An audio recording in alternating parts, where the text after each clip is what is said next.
আমি সন্দেহজনক ভোটার, অথচ কিসের সন্দেহ সেই সন্দেহটাকে চিহ্নিত করা হচ্ছে না। একেবারে একজন দেখুন এই অ্যাপ নিয়ে সামনে এসছেন, একটু এগিয়ে আসুন সামনের দিকে। এই যে এই অ্যাপ নিয়ে এসছেন, এই অ্যাপটাকে একটুখানি তুলে ধরতে বলি। এখানে কি কি কি কি জিনিস দেখানো হচ্ছে একটু বলুন। এখানে দেখুন, ব্রাইটনেসটা একটু বাড়িয়ে দিন। এখানে দেখুন, এই একজন বলা হচ্ছে, আচ্ছা, তাজমিরা বিবি আমাকে এখানে বলছে ভিউ লজিক্যাল ডিসক্রিপেন্সিস। আমি লজিক্যালটা খুললে এখানে বলছে you have been linked as son daughter with someone who is also claimed by six others as father, giving suspicion of likely incorrect match. তাহলে এখানে যে আরো 6 জন দেখিয়েছে সেটা বলছে না, বলছে এর 2 সালের পৃষ্ঠা আপলোড করো। সেটা আপলোড আমরা করলাম, কিন্তু 8-6 জন কারা? এখানে বিএলও কে বলছে I have verified the above details from the electoral roll of the last SIR. আমি ভেরিফাই করছি, আমাকে আন্ডারটেকিং দিতে হচ্ছে। আমার যদি কোনো ভুল হয় তাহলে আমাকে ধরা হবে, অথচ এখানে দেখানো হলো না 6 আদার্স কারা তারা, তাদেরকে এখানে পরপর নামগুলো দেখানো যেত। একদমই এই যে একেবারে মোবাইলে অ্যাপ খুলে কিন্তু যিনি বিএলও রয়েছেন তিনি দেখাচ্ছেন যে এইখানে কিন্তু একজন বাবার 6 জন ছেলে সেরকম বলা হয়েছে, কিন্তু এবারে 6 জন ছেলেটা কে কে বা কিভাবে উল্লেখ করা হবে সেটার কোনো প্রক্রিয়াকরণের এখানে কোনো জায়গা দেওয়া হয়নি। এবং শুধু তাই নয়, এবং শেষে গিয়ে দেখা হচ্ছে যে পুরো বিষয়টা কিন্তু বিএলওর তত্ত্বাবধানে যাতে করা হয়, অর্থাৎ বিএলওদের ঘাড়ে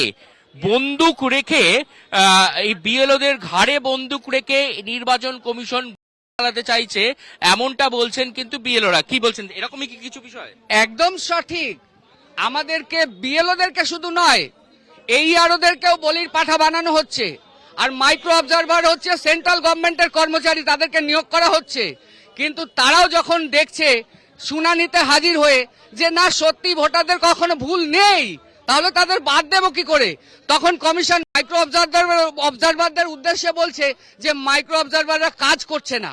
আসলে সবাই কাজ করছে, নির্বাচন কমিশনের পছন্দ হচ্ছে না। তারা 1.5 কোটি বাঙালির নাম বাদ দিতে চাইছে কারো অঙ্গুলি হেলনে, কিন্তু বাদ দিতে পারছে না, এটাই তাদের অসুবিধা হচ্ছে। মানে তারা আপনি বলছেন যে যেমনটা বিজেপি বলেছে যে 1.5 কোটি, শুভেন্দু অধিকারী তো একবারে চ্যালেঞ্জ ছুড়ে দিয়েছিল যে 2 কোটি নাম বাদ যাবে। এই নাম যে বাদ মানে দিতে হবে সেই রকম একটা প্রেশার কি আপনাদের উপর ক্রিয়েট করা হচ্ছে? নির্বাচন কমিশন সেরকমটাই উদ্দেশ্য নিয়ে কাজ করছে বলে আমরা মনে করছি। নির্বাচন কমিশন এরকম উদ্দেশ্য নিয়েই কাজ করছে, না হলে কাজের স্বচ্ছতা থাকতো। এবং আজকে আরেকটা খুব সহজ কথা বলে দিই, 32 লক্ষ হচ্ছে নো ম্যাপিং ভোটার, যাদের হেয়ারিং 29। হঠাৎ করেই যে এত বাঙালিদের নাম বাদ পড়তে শুরু করলো, হ্যাঁ, বাঙালি মতুয়ারা একেবারে অনিশ্চয়তার মধ্যে পড়ে গেল যে তারা আদেও কি আসতে পারবে এসআইআর এর আওতায় না পারবে না, এই বিষয়ে কি বলবেন? 2002 সালকে বেস লেভেল ধরা হচ্ছে, এসআইআর বলা হচ্ছে লাস্ট এসআইআর।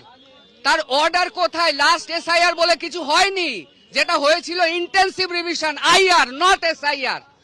তাহলে লাস্ট এসআইআর বলে 2002 সালকে বেস লেভেল করা হলো, এইটা কিন্তু কোনো ব্যাখ্যা, কোনো আইনি যুক্তি নির্বাচন কমিশন দেখাতে পারেনি। আর এইটার বলি হচ্ছে আজকে মতুয়ারা। একেবারেই দেখুন, একবারে নিজের গলায় আই কার্ড তিনি লাগিয়ে রেখেছেন যে তিনি একজন বুথ স্তরের আধিকারিক, বুথ লেভেল অফিসার।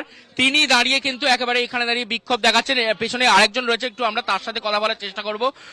গলায় প্ল্যাকার্ড নিয়ে আপনি এখানে এসেছেন, হাতে ইনিও একজন ইলেকশন কমিশনের ডিটেলস নিয়ে রেখেছেন। কি একটু বিষয়টা যদি বলেন। আচ্ছা, গত পরশুদিন এখানে একটা অপশন এসেছে quality check of elector photo. হ্যাঁ, আমরা অলরেডি এনঅভেশন ফর্ম থেকে ছবি তুলেছি, পিকচার করেছি, ডাটা সেভ করেছি, এভরিথিং করার পরও আবার পাঠিয়েছে আমাদের। ঠিক আছে, তার মানে 800, 900, 1000 ভোটার যার 1200, 1300 আছে, তাকে প্রত্যেকটা জায়গায় ক্লিক করতে হবে এবং কোনটা মানে স্বচ্ছ ছবি সেটাকে আবার করতে হবে। মানে এরা তো ভারতের জনগণের যে একটা পাওয়ার আছে, গণতন্ত্রের একটা ছুরি মারা হয়েছে। অ্যাকচুয়ালি ইলেকশন কমিশন আমাদের গণতন্ত্রের যুক্তরাষ্ট্রীয় কাঠামোর উপর, সাধারণ জনগণের উপর একটা ছুরি চালিয়েছে আর কি।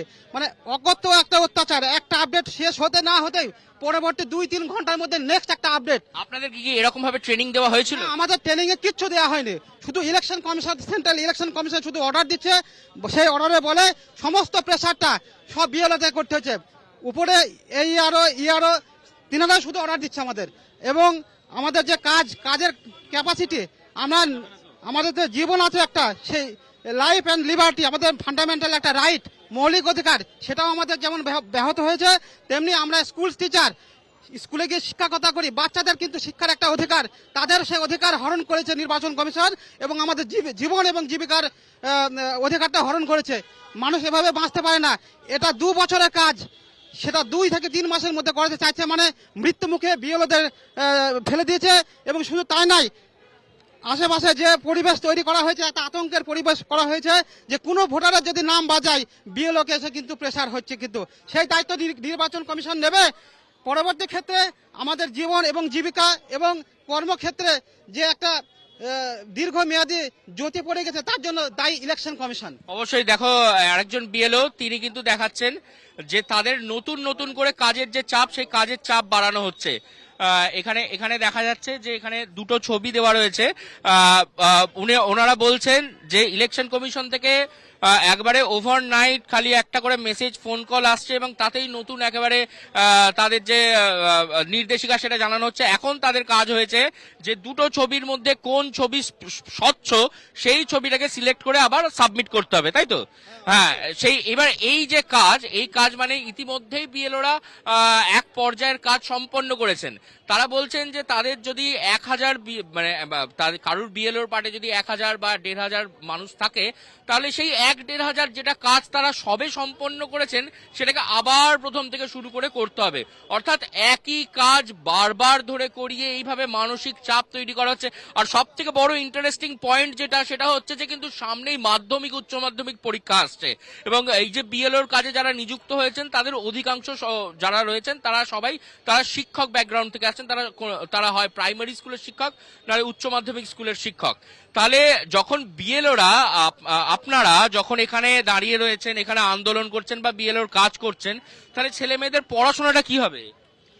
তাদের কথা যদি ভাবতো, নির্বাচন কমিশন একটা দূরদৃষ্টি সম্পন্ন পরিকল্পনা নিয়ে তবে এই জায়গায় পৌঁছাতো, এবং অন্তত টিচারগুলোকে বাদ দিয়ে, ঠিক আছে, অন্য প্রশাসন দপ্তরে যে সমস্ত কর্মী আছে তাদের নিয়োগ করতে পারতো।